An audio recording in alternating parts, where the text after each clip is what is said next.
आपका स्टडी अड्डा प्रो में स्वागत है। कृषि का वाणिज्यीकरण। आज हम इतिहास के एक बहुत ही ज़रूरी टॉपिक पर बात करेंगे कि भारत में कृषि का वाणिज्यीकरण यानी कमर्शलाइजेशन ऑफ एग्रीकल्चर क्यों हुआ और सबसे ज़रूरी इसका हमारे देश पर असर क्या पड़ा। अच्छा, इस पूरे विषय को हम अच्छे से समझने के लिए 4 हिस्सों में देखेंगे।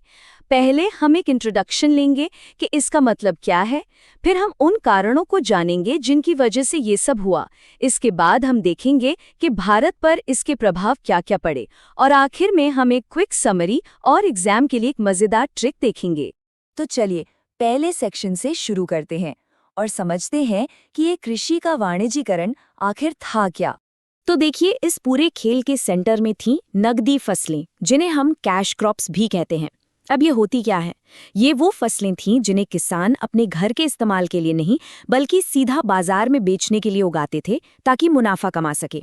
इनमें मेन थी कपास, जो ब्रिटेन की कपड़ा मिलों के लिए बहुत ज़रूरी थी, नील, जिसका इस्तेमाल कपड़ों को रंगने में होता था, और अफीम, जिसका व्यापार में बहुत बड़ा रोल था।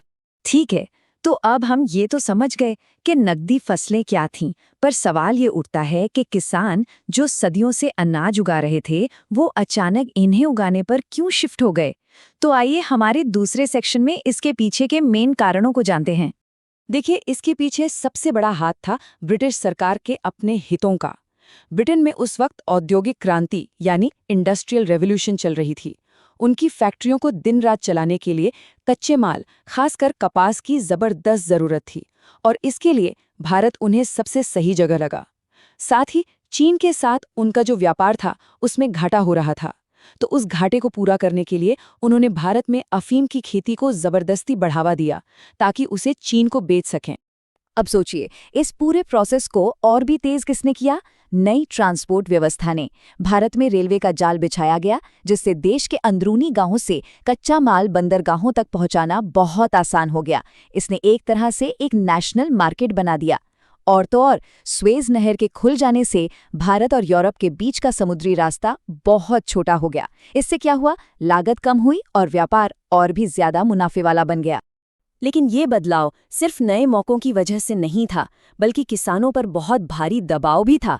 ब्रिटिश सरकार ने जमीन पर लगान यानी टैक्स इतना ज्यादा बढ़ा दिया था कि उसे चुकाने के लिए किसानों को कैश पैसों की जरूरत पड़ने लगी। और इस जरूरत को पूरा करने के लिए वो बेचारे साहूकारों से कर्ज लेते थे और फिर उस कर्ज के जाल में बुरी तरह फंस जाते थे।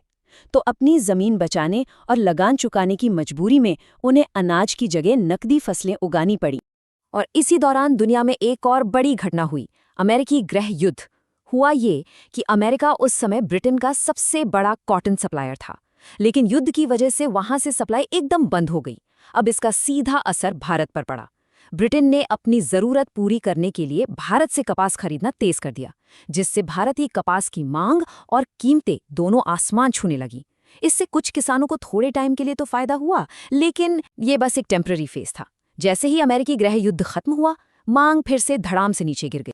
तो हमने अब तक ये देख लिया कि किन वजहों से भारत में कृषि का वाणिज्यीकरण हुआ, लेकिन इसका भारत की इकोनॉमी और यहाँ के लोगों पर क्या असर पड़ा। चलिए हमारे तीसरे सेक्शन में इसके प्रभावों को ठीक से समझते हैं। इसका जो सबसे बड़ा असर हुआ वो भारत की आर्थिक भूमिका पर पड़ा। भारत, जो सदियों से दुनिया को तैयार माल बेचता था, अब सिर्फ कच्चा माल जैसे कपास का निर्यातक बनकर रह गया। और दूसरी तरफ ब्रिटेन की मशीनों से बने सस्ते कपड़े और दूसरे सामानों का आयातक बन गया, यानी एक बड़ा खरीदार।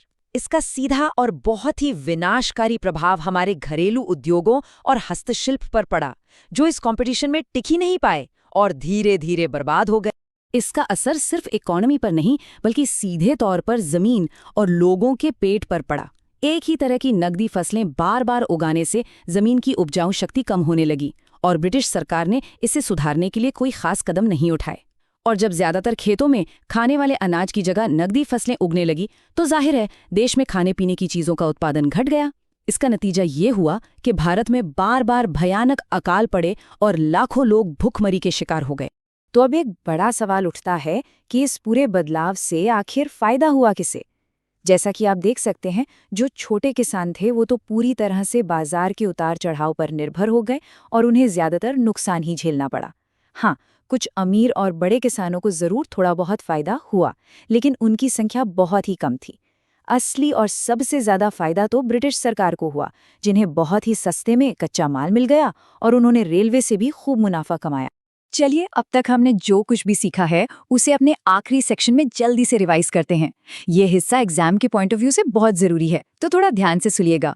तो आइए मेन पॉइंट्स पर एक नज़र डालते हैं। इस पूरी पॉलिसी का मूल उद्देश्य क्या था? ब्रिटिश उद्योगों के लिए कच्चा माल जुटाना। इसके लिए क्या तरीके अपनाए गए? रेलवे, स्वेज नहर और बहुत ज़्यादा टैक्स का सिस्टम। मुख्य फसलें कौन सी थीं? कपास, नील और अफीम। इसके नकारात्मक प्रभाव क्या हुए? भुखमरी, जमीन का खराब होना और हमारे हस्तशिल्प का विनाश। और अगर कोई सीमित सकारात्मक प्रभाव था तो वो था एक राष्ट्रीय बाजार का बनना। और अब एग्जाम के लिए एक छोटा सा मंत्र। आप CROP इस एक शब्द से इसके सारे मेन पॉइंट्स याद रख सकते हैं। C से कमर्शलाइजेशन यानी वाणिज्यकरण, R से रेलवेज और रॉ मटेरियल यानी रेलवे और कच्चा माल, O से ओपियम और ओवर टैक्सेशन यानी अफीम और बहुत ज्यादा कर, और P से पॉवर्टी और प्राइस फ्लक्चुएशंस यानी गरीबी और कीमतों में लगातार उतार चढ़ाव। उम्मीद है ये ट्रिक आपको सब कुछ याद रखने में मदद करेगी।